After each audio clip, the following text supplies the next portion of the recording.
Okay, so welcome back for those who are here today and were here last time. And for the others who were not here last time, welcome to you. So I'm glad that you're here, and I think we will get started. And I'm hoping that none of you are in this state. Is your project in good shape? Apparently, we started 5 years ago and no one has stopped us yet. So far we covered what is lean. We looked at value added versus non-value added activities, as well as customer stakeholder analysis. And today we are going to look at what is value stream mapping, and also we'll try and understand flow. Flow means, one activity giving way to the next activity, to the third activity, and there has to be a continuous flow, a smooth flow. So lean is all about ensuring that you have a smooth flow of activities. Yeah? So these are the two things that we are going to be looking at today. This is all you need to know as far as lean goes. These are the different activities. You look at the current state as is, which really means, and I'm going to talk at length about it, you are going to go back, look at the process that you currently have, and start writing it down, sketching it out, drawing it out, just exactly the way it is. Don't embellish it, don't make it look pretty, don't make it look nicer, smoother than it is, but just exactly the way things happen. Once you've done that, and we will do an exercise which will give you an idea how to do that, the next step is to identify value added. So look at the process and say, number one, I do this, then the next person does this, then the third person does this, etc., etc. You have a starting point of the process and you have an end point of the process, and you fill it in with all the activities that you do. Yes? Next is you identify what is value added. So hopefully now you have an idea. Pick up each activity and say, is this something that the customers are willing to pay for?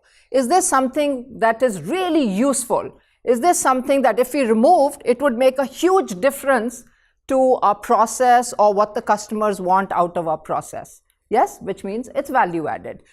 After that, we are going to look at non-value added, or identify what is known as waste. Identifying waste and looking at the whole process flow is what we are going to do today. I'm going to identify some waste for you, some very commonplace waste, and you're going to say, oh, really? That's such a big deal? I know that. And then we'll move to the next one and you'll say, I'll know that. But when you really sit down and start looking at for those wastes in your process, in your mapping, that is what's going to make a huge difference to what you're going to ultimately, whether the process is going to be streamlined or no. And then finally, we identify waste. Next class, we are going to talk of how are you going to eliminate that waste. There are techniques you can use. These are lean tools you can use to actually eliminate that waste. So that's going to be in the third class when we meet. And finally, future state, the nirvana. The future is the ideal state. Eventually, when you have a lean process, you have the future state mapping has already taken place, right? So we are starting from here. The current state as it is, we know what is value added, non-value added. Today we are going to look at how we draw the process map. Then we are going to move to identify some waste. What are these different types of waste? And then finally, next class, eliminate waste. And final class, we are going to look at the future state. Now, I'm assuming and I'm hoping that when you go home and before we meet the next week, you're actually going to put your attention on your process. Remember, whatever you put your attention on gets actually stronger, right? If I asked you a simple question and I said, how many of you have traveled by road to Chicago? Many times? How many of you can tell me how many rest areas there are from here to Chicago? Let's say you're taking Highway 80.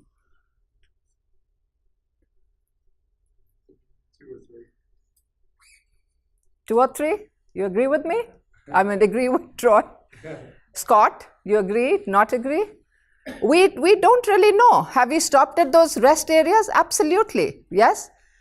Now let's say that you're planning another trip to Chicago, and I tell you, this time when you go to Chicago, please notice how many stop areas or rest areas you have on the way.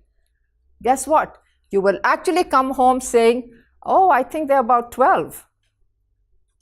What happens is, whatever you put your attention on, now you are telling yourself, I am going to keep an eye out for rest areas. Yes, you will know how many rest areas there are. But so far we went along without really paying attention.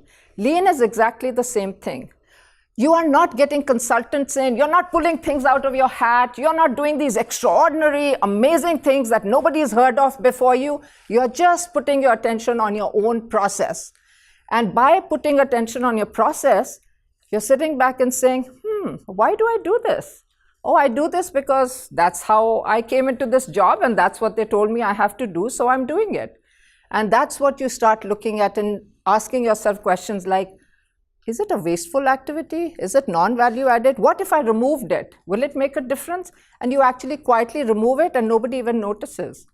But just by putting attention on the process, you will notice that in the end, by the time we are done with these 4 weeks of classes, voila, you will come to the ideal state. So my presumption is that you are going home, sitting down in a quiet place, thinking of your process, doing some activities that I'm asking you to do. Yes, end of the day, I am the teacher. Yes, so I give you a little bit of homework. So please make sure that you do that, because then it will be a more enjoyable experience. So remember, we start with the current process, and a couple of questions that we ask ourselves right off the bat, off the start is, who is doing what? Who is the person who's doing whatever they're doing? What are they doing? Right? And why are they doing what they're doing? So this is really the key. Who's doing whatever they're doing, part of the process? What are they doing? And why are they doing what they're doing? These are the 3 key questions that you're going to ask yourself or ask people. In the last day of class, I'll also share, process mapping is not something that you do in splendid isolation, all alone, sitting in a room, unless it's a one-person company or the process is something that only you do. Otherwise, a good way of doing this is get a team of people together, sit down and start mapping the current process. There's a start and there's a finish and then everything in between, right? So it's a graphical representation, and pictures speak far more than words, far more than you can look at a process and you can say, yeah, I think this doesn't make sense. I think we can improve here. I think there's a bottleneck here, etc., etc. And for us to do that, it's important that we map the process. So just putting down activities one after the other is actually called mapping the process. So it's a graphical representation. Why do we do it? It clarifies for us responsibilities and roles. And sometimes you'll also find out that there's some things being done, but there's no clarity on who's supposed to do it. And when is it supposed to be done? So these are some things when you actually write down, then you understand that, yes, this is an important activity, but whoever has 10 minutes in their time, they end up doing this activity. But there is no particular system. So we need to standardize the process, right? So that's what the whole effort is. And also you're trying to understand what is some technology used in the process, etc. What are some information flows in the process? So here are some different signs that can be used, and I'll come back to it. Don't get too worried or concerned when you see this. These are just some things that will start making sense to you as we move along. And what I'm going to show you in the next 3 or 4 slides is just a process being mapped, right? Again, we won't go into too much detail because this process may be something that at this point doesn't make too much sense to you. I'm just giving you a graphical view of what a typical process looks like. It has a start and a finish. Starts from the supplier, giving you the raw material, and it ends with the customer getting the output or the finished good or the service, right? And in between, there are different activities. So these are different activities from step 1 to step 2 to 3, 4, 5, 6, etc. Applies to companies, manufacturing companies, apply to services. It pretty much applies to your personal life, your process. Anything that requires a process, you can make it lean and you can map that process, right? But this is current. So you're going to look at it exactly the way it is and just draw it like this. Then there's a next step to it. Now you start adding information to that process. Because you remember earlier we just said there's a start, there's an end, and then there are activities in between. Now you start putting some process information flows in it, right? So you're saying, okay, there's a weekly schedule, there's a production control, ERP is being used, etc., etc. So in your case, when you sit down, say, okay, this is the process, and we get a call from the customer, or we get a call from the supplier, or this is how we order things, right? We order raw material, or this is how we send, think of Subway, right? The information flow. Sometimes people call and they get the order ready, or you have people standing in line and they get the order ready. So there could be different ways. After that, you start putting the data in, okay? And then finally, you analyze the data. So this is a quick way of just looking at a process. Many things here we are looking at cycle time, we are looking at many other things, but you don't need to get too concerned about it. Just keep in mind, draw the process as it is, start by just writing down the steps, then start putting information flows, who calls, when do they call, right? And start putting some data on it. So for Subway, they may look at, typically we have so many customers coming in, how much time do we take per customer? Is that an important question? Yes? And where do we take maximum time? Does most time get spent when customers are just making up their mind whether they want whole wheat bread or they want something else? Or is it that our process is so slow that when we are moving from, from spinach to carrots to something else, is that where we spend most time? That's important to know, right? And what in the event that 20 people walk in at the same time? How long are they willing to wait? How much time should we ideally be spending per customer? But maybe we spend 10 minutes. Perhaps the ideal would be we should only spend 5 minutes per customer, right? We will never know if we are not actually writing down and, really keeping track of numbers. So we actually sit down with a stopwatch, literally, and when customers are walking in, we say one customer, 5 minutes, second customer, 10 minutes. What does that tell you? That between each customer, we spend 5 minutes per customer. And then we look at the second shift, and let's say they are doing 3 minutes per customer. So obviously, they are doing something different from what the first shift is doing, right? So we will never know unless we really start writing down or collecting that information, that data. And finally, we analyze the data. And we realize that maybe on Saturdays, we move faster than we do from Monday to Friday, when maybe people are not in such a big rush, but we move faster on Saturday, etc., right? Different combination of things. So that's what we are trying to do.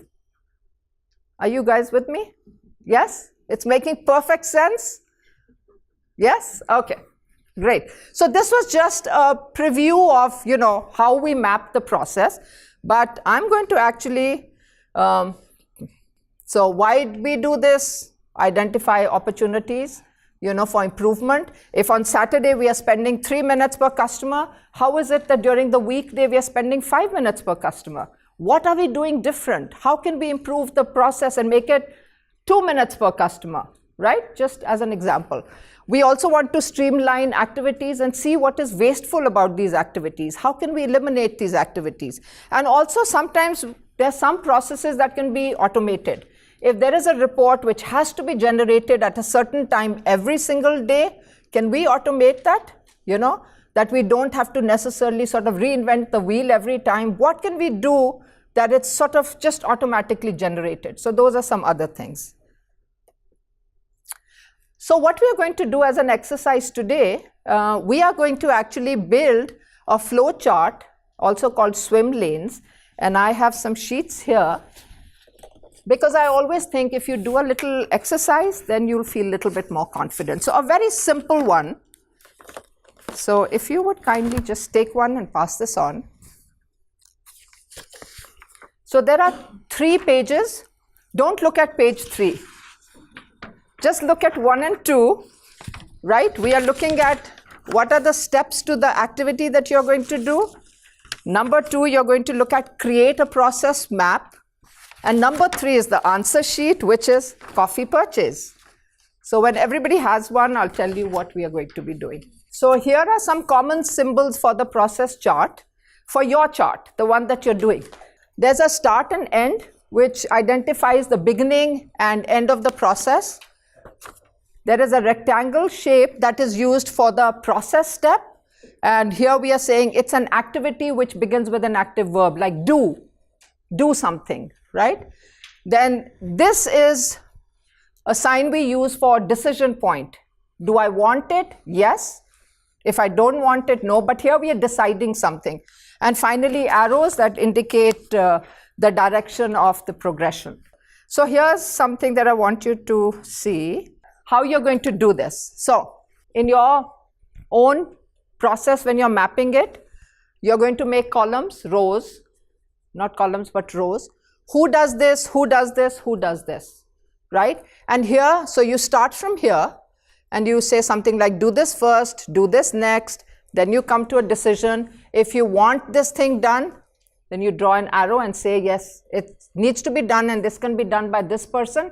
If it's not to be done, then it goes down to, somebody else doing it. So if you look at what you're doing, directions. In your hands, you have an empty cross-functional flow chart to reflect the purchase of coffee. And why I chose coffee is because most of us are familiar with, going and getting coffee, right?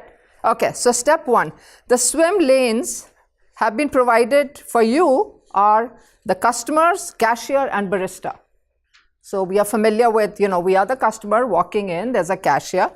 So your task is to individually map the coffee purchase process by using the symbols provided in the bottom half of the worksheet. You have the symbols right at the bottom. Draw each symbol into the appropriate swim lane in the appropriate order to complete the process map, and then number each step and connect the symbols with arrows. So we won't take too much time.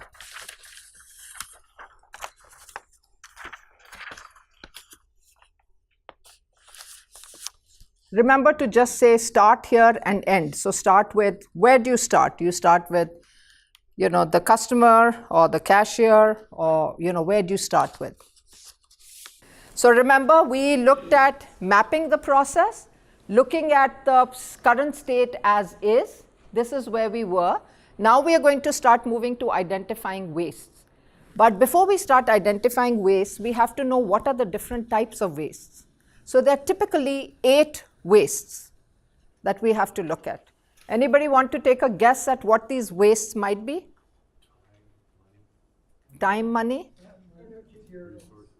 Okay. Okay. What else? Inventory waste? Do you think inventory waste? Right? Do you think maybe we are over processing? We just keep generating so many copies of a single sheet of paper because we think maybe so-and-so might find this useful. Maybe somebody else might. So we are generating 21 copies of the same sheet of paper. Sometimes we are over processing, etc., etc. So now we are going to look at 8 wastes, and actually that's all you need to know for lean. If you know what these wastes are and you know how to remove these wastes, you can make your process really lean. So there's an acronym to remember what these wastes are. And the acronym is downtime. Very simple, downtime.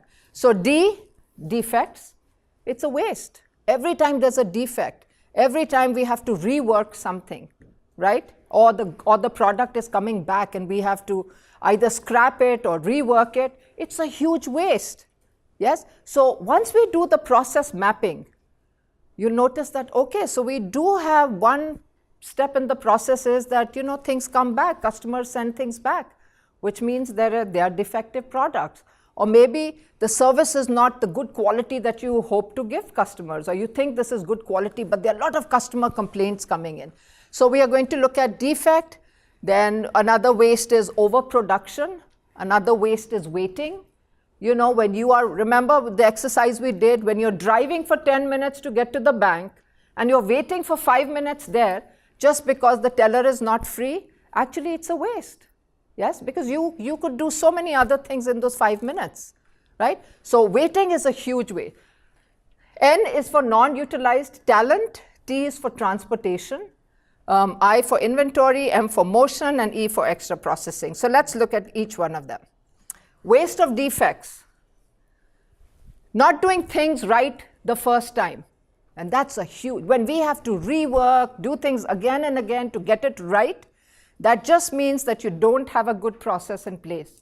Maybe I don't know how it should be done. And so it's trial and error, and that's why I am, having this waste, because I don't know how to. Often in companies, employees are not trained to do something, but they're expected to do it. And so they end up doing something and they don't know how to do it, and it's just by trial and error, and so you end up with a lot of defects. Examples, data entry error. Maybe there's not great clarity. Perhaps it might be useful to automate these forms, or create standard workflow so that you don't walk in and say, oh, could you also add this data? Somebody else walks in. There has to be a process, a very standardized process, so that I'm clear on what I need to put into the sheet, into the Excel sheet. I know how to do it.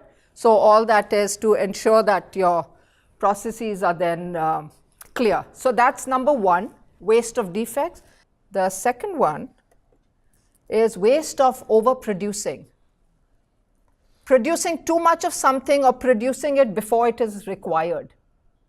Too much of something. It stems from what is known as uncertainty. If you have uncertainty in your process, all these wastes will apply. You will have defects, you will overproduce, because now when I was printing out sheets for today's workshop, I was pretty much going by how many participants we had last week. So I was thinking, should I do 15? Oh, I think I did a pretty good workshop the first time. I think I should do some more. So I printed 20, right? But I could have started with printing 50 and showing up the first day, and printing. So sometimes if you have uncertainty and you don't know, you end up overproducing, right? But end of the day, it is a waste. Now imagine if I had 50 sets of copies here, of the same thing. I mean, okay, at the most, I'll put them in, a folder, but it's still a waste, right? I wasted paper, I wasted ink. So overproducing is never a good thing. Waste of waiting. Sorry, looks like we failed the inspection again. And so we are just waiting. And this could be waiting for anything, waiting for people. You actually experienced it today, when you were waiting for the computer to start doing its thing, right? Perhaps we should have made sure that it was booted. Perhaps we should have made sure that it was current with all the updates, etc., etc. So you actually experienced firsthand what waiting for the machine to work was all about. Definitely a waste. Definitely something that should not have happened, right? And I shouldn't say I'm glad it happened because we experienced it, because this is a waste. We wasted time. So it could be people, it could be paper, it could be machines, it could be information. All this is waste. Approval queues or decision. Things are so much better now. I grew up in India initially, I lived a couple of years and now 28 years in this country. It just was very common for us to wait for things. Things were not computerized. I remember even to get my degree from my college, they had to pick up these stacks of files, and they told me, give us a month, we'll give you, your transcript, give us a month. It wasn't computer. Well, I graduated 100 years back, so obviously nothing was computerized then, but we were just sort of used to waiting, right? But a good process is when you don't have to wait for things to happen, right? That is a good process. So waiting, whether it's approval or, you've given a PO, now you're waiting for something to be done. I remember I was teaching at a different university before I came here. Sometimes we had to wait for a long time if we've gone for a conference to get money refunded, whether we paid for registration or staying or meals. Then you come back, fill up a sheet, give it to your account, and minimum time would be, now you have to wait for 3 weeks, right? So all that waiting is actually really a waste of time. It shouldn't be like this. And sometimes it just happens that you're waiting for somebody's signature, and that person is out of town, right? So now you have to wait till that person comes back. So all that is not, or waiting for customer information, waiting for people to sign up, right? All this is just waste of time. Non-utilized staff. You'll be amazed at how often this happens, that you are not involving staff that is actually doing the job to take care of the issues that are coming from that process, issues that are arising from that process. and you get experts in, you get consultants in, solve the problem. You need a consultant to come in and solve your problem. And that happens because we are not asking people who are actually working on that job to help solve that problem, right? You remember the example I gave you last time? Who knows your car best? You do. Who knows your computer best? You do. So to get somebody else in just to tell you there's something wrong, you will know even before the car mechanic can tell you. It can happen. Just that sound, and you say, oh, it doesn't sound right. So if you get people who are on the job to do that, find out what's not working, chances are you won't have. The other one is staff hired to do X but doing Y. That you were supposed to be just doing data entry and now you're doing something totally different. You don't know, you're not trained for that job, and you may end up just, producing defective information, etc., etc. Waste of transportation, that's another huge one. So we are about to start building on lot 37 of 12. So now we need to move the dirt pile over to lot 38 of 12. So this is called transportation waste, and I will explain what this is. Waste of material and waste of information. All this is transformation, not just, you probably, when I said waste of information, transportation, you had visions of a bus moving or a truck moving. Even information, there's just sometimes an information overload. It's not really required, but we are doing it because we are in this habit, so we are doing it. Routing documents, so many documents being just sent all over the place to different people. And maybe you need to, the solution could be leverage technology. And then hands off, too many people, the information going to too many people, whether they have anything to do with it or not. All that is known as waste of transformation. Waste of inventory. How many of you have experienced this at your workplace? Inventory is expensive. Actually, I would say inventory is most expensive. Think of material, you are keeping excess raw material is bad, but even excess finished good is equally bad. You've got too much stuff. So you'll be glad to see that we are holding $1.3 million of your standard carpet with our warehouse. Great, but we are not offering that style as standard any longer. So all this is waste. Yeah, so it's just too much inventory, and you really not. And again, it comes from uncertainty. You guys entertain at home? Yeah, you guys have some parties? Yes? No? Parties? Like, do you guys cook at home for parties? Well, like I said, I'm originally from India, and I am an Indian, and we are notorious for not RSVPing. We never do it. We just don't believe there is any need to ever RSVP. So if I have a party at my place, I never know. Will there be 10 coming or will there be 50? Because the other thing we are notorious about is we can invite anybody we fancy. So Kate, you could have invited me to your house. I will never RSVP. And secondly, if I have 10 people visiting from Chicago, I feel it's my birthright to show up with all 10 at your place. So we do this so often, and so much uncertainty that when I'm cooking, I don't know, should I cook for 10 or 50? So what happens? I cook in bulk. Now, chances are 49, 50 or 60 might show up, which is not necessarily a bad thing. But if 10 showed up, that's a lot of waste, right? So inventory stems from uncertainty. If you don't know, if you don't know the marketplace, you don't know your customers, you're going to start, be prepared. You're going to say, I know that 10 cars are required, but I think I will have 50 in my showroom, because who knows, right? So yes, little bit of inventory is fine, but when you have excessive inventory, guess what? You are paying for storing that inventory somewhere. And then again, you are using up a lot of your resources on just inventory. And it could end up being something like this, that you have inventory that nobody wants, right? And then there's spoilage and so many other things that go with having inventory. So waste of inventory, even something like duplicate copies.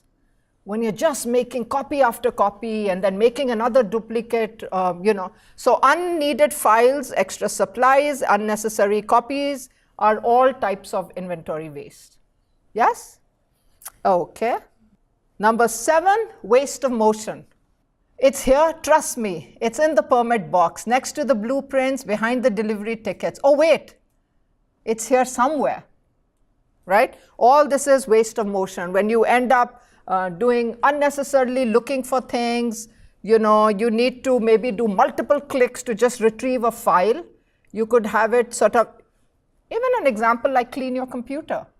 You can have a maze where you go click on a folder to another folder, it takes you to another folder, and then somewhere, when you've clicked 6 times, you come across this file. You're wasting a lot of time, a lot of motion. So that's an example. Searching for files in a messy cabinet. That's another. So these are just simple things that happen all the time. The examples I have here are not something, how many of you can say this never happens to me? This must be happening to people, but this never happens to me. Anybody? Because we can't, right? I've already fessed up and given you some examples where there's a lot of waste, and for heaven's sake, I teach lean management. I should not, I should really not have these wastes, but these things happen. So you have a messy cabinet, you have tons of things lying there.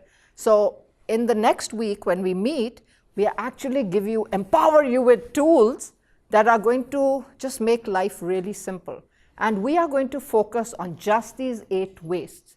Because if you can take care of these 8 wastes, and by take care, eliminate, but if not eliminate, for heaven's sake, minimize. Yes, even that's a job well done if you can minimize all the waste as much as possible. But if you can eliminate, nothing like it. We are almost at the end. The last one is waste of excess processing. First, the PO will be uploaded to and available online, but I'm going to fax it to you just in case you forget. And then I'm going to call you to confirm the scheduled date and follow that up with a confirmation email. Overprocessing, yeah? Just the same thing, just so many. And then this person says, why? That's kind of crazy. And I can imagine this young man saying just this. Well, that's kind of crazy. Why not just, why not just Twitter maybe? Tweet or something, I don't know. We are in a world of tweets going all over. Why not just tweet it out instead of doing all this? I don't know. So waste of excess processing, some examples. And then that's about it. So that was the next step. Identify what these wastes are. And when we meet next week, I'm going to give you tools on how to eliminate. Yes? I'm sorry it was a little sort of speedy just because some of you may have people to meet at 8, so I didn't want to just hold you here. I'm just quickly going to summarize what we did today. Yes? So we started with putting our attention on what we did last week. We did 3 things last time. We did what is lean. We looked at value added versus non-value added. And finally, we said how important it is to know your customers and also understand what value they want from you. Now, today our focus was a little different because now we are really getting into making our process lean. But before we can make it lean, we need to know what a process is, right? We need to really understand and look at the process as is. Not glorify, not make it pretty, but just let it look brutal, We do things haphazardly, we just put things together and, let's hope everything works. That's not a good way to run your business. Keep your fingers crossed and say, I hope the customers like what we are doing. That's not a good way to run your business. So we map the current process. We look at the process exactly the way it is. We have a start, we have an end, and everything in between. And then it's not enough to just say this is activity 1, activity 2, 3, 4. We also need to start filling it up. What are some information flows? What is the first step? Who does this? Why do they do it? How is it done? After that, we start collecting data. So yes, we know that customers come here, but typically how long do we spend on each customer? Why is it that customers complain that when they come here, they have to wait forever? We are doing the best, but obviously that's not enough. And the last step in mapping the process is then you start analyzing the data. Okay, we see that we are spending 15 minutes per customer. We really cannot afford to do it. We need to shorten that cycle time. Yeah, we need to make it 5 minutes per customer. Once we've done that, map the whole process, the next step that we talked about was identify the 8 wastes in our process. because we are looking at bottlenecks in the process. We are looking at where we are, losing customers because of the process. Start looking at all 8 steps, start focusing on them, and next time when we meet, we are going to give you some tools on how you can eliminate those, what are some lean tools you can use to actually eliminate those wastes. All right, that's it. Thank you for coming.